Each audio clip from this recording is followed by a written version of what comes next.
Alright, chat. Let's see how YouTube. YouTube. Clay. Clay. Well, this is, he's gonna be tough, for sure. But this is the team. I'm hoping to get a very early advantage with the Breloom. Through the Seismitoad with Bullet Seed.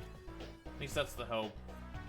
And then, because there's like two things that scare me is the Nidoking and the Garchomp. Those are the two rough matchups, but you know, we'll work through it. If I can get like a burn on the Garchomp, then it becomes way more manageable. But anyway, let's get her started.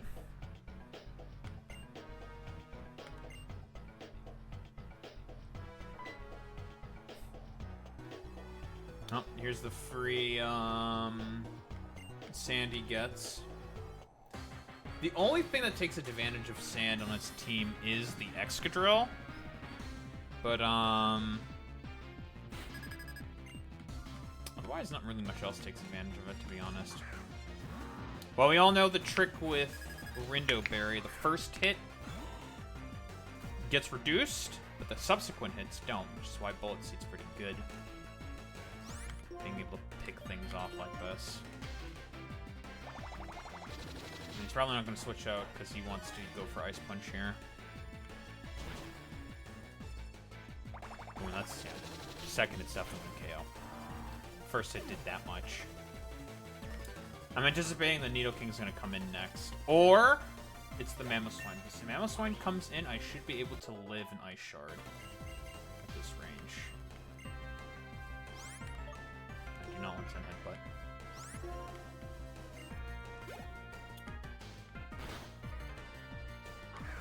Nidoking. Alright, so my plan here is he wants to probably go for Sludge Wave. I want to do a double switch. I'm going to switch into the Skarmory first. Because he's probably going to go for Sludge Wave.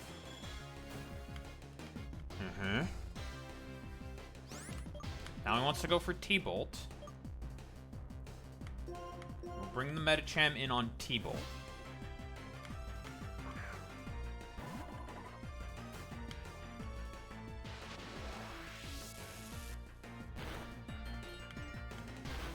Perfect. Now, don't miss. Alright, well, there's one big threat out of the way.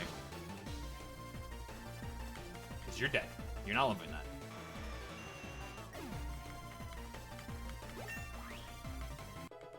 Nice. Do you not understand the gravity of the situation? Alright, perfect. So far, all according to plan. Torterra is what he brings in. It doesn't matter, we always bring in the Skarmory, because Skarmory pretty much hard counters this thing. Sure, you can hit it with Head Smash, but it's Skarmory, it will take those, no problem. That ain't doing shit. Delicious. So we're just gonna hit this thing until it dies.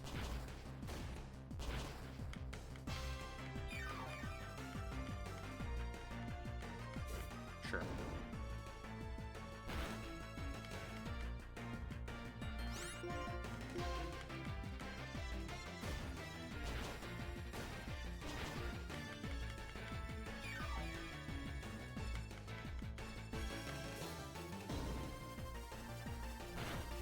Alright, so far, so good.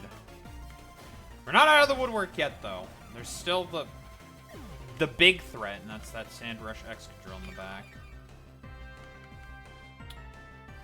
So he's probably going to bring in the Mamoswine? Yes.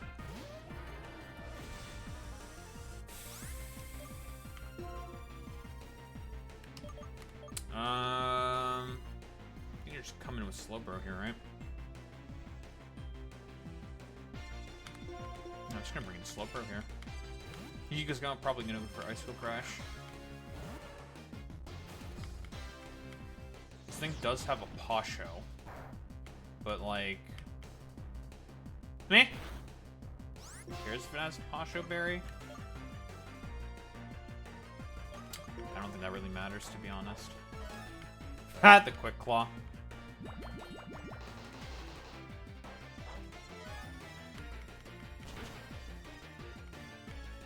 Honestly, the only reason why I gave this thing a Quick Claw is because there's like, I don't have any other items to give this thing, so sure, we'll just give it a Quick Claw, whatever.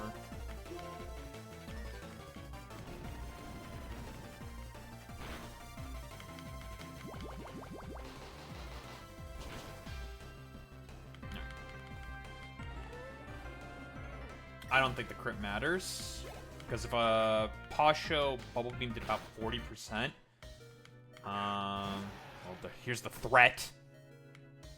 It is inside.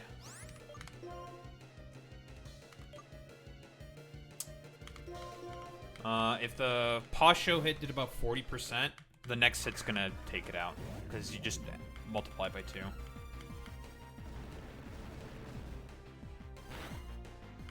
Okay, we took that pretty comfortably.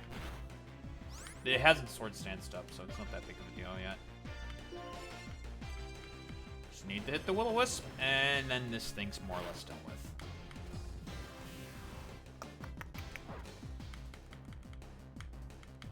Alright.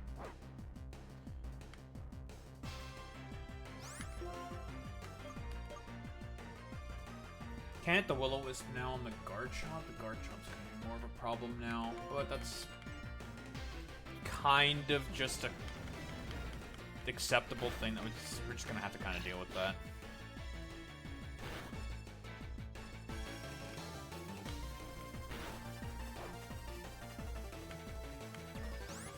I'm gonna bring the Azumarill now. No, I'm gonna bring in. I want to bring in this. I'm just gonna bring the Azu now, anticipating for the Garchomp, because this thing's gonna go for Earthquake again, which is not gonna do a lot of damage.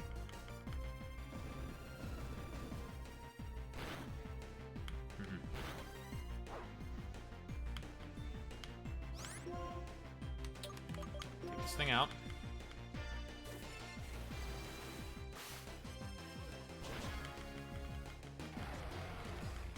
Now the Garchomp is the only thing that's left. With all the priority that we have in the back, we should be okay. And Azu should still be healthy enough to take an Earthquake.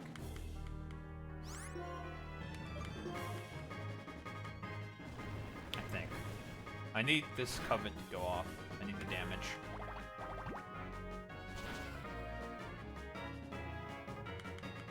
I just took it out. Nice! Alright. Down goes Clay. That went perfectly. Nice. Down he goes.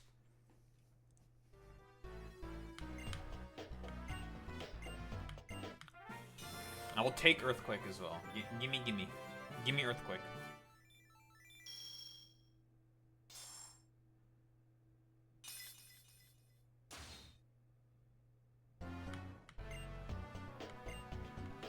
Yeah, sure. Thanks, man. I was apprehensive of that fight because I wanted to use Mismagius, but then I was just like, Mismagius does not have Levitate. Because otherwise, Mismagius against the Garchomp would be a perfect counter. The Garchomp would be able to do nothing with its moveset of Earthquake, Dragon Claw, Brick Break, and Extreme Speed. Would not be able to touch a Mismagius with a Ghost Fairy Mismagius with Levitate. Just would not be able to do anything to it. It would be immune to everything. So I was just like, no Levitate?